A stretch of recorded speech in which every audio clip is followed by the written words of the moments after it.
In exercise 1 through 4, evaluate without using a calculator. Use the Pythagorean identities rather than reference triangles. And here's problem 2. Find secant theta and cosecant theta if tangent theta equals 3 and the cosine of theta is greater than 0. And here we have a listing of our Pythagorean identities.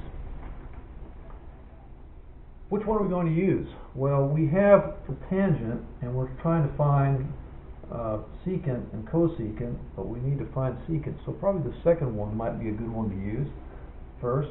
So I'm going to write this identity here: 1 plus tangent squared theta equals secant squared theta, and we're going to substitute tangent 3, so there we have 3 squared plus 1 equals secant squared theta.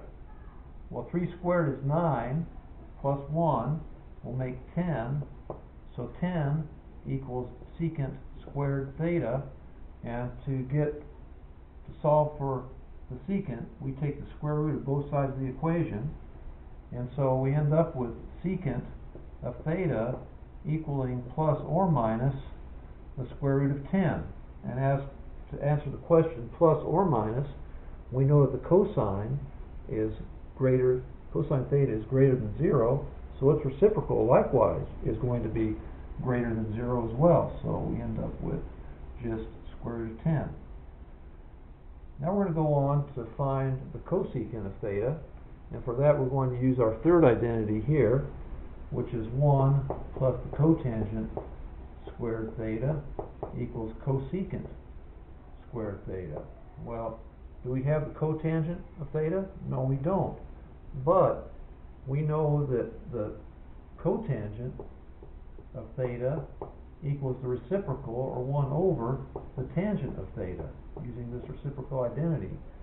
So we have therefore that cotangent theta is going to be equal to 1 over tangent, which is 1/3. So let's go ahead and plug in 1/3 for cotangent theta. So 1/3 squared equals cosecant squared theta. And what is 1/3 squared? Well, we have 1 squared is 1, and 3 squared is 9. And then how many ninths do we have in 1 to get a common denominator? Well, we have 9 ninths. And so on the left side we have 9 ninths plus 1 ninth. And on the right side we just bring down what we have, which is cosecant squared theta.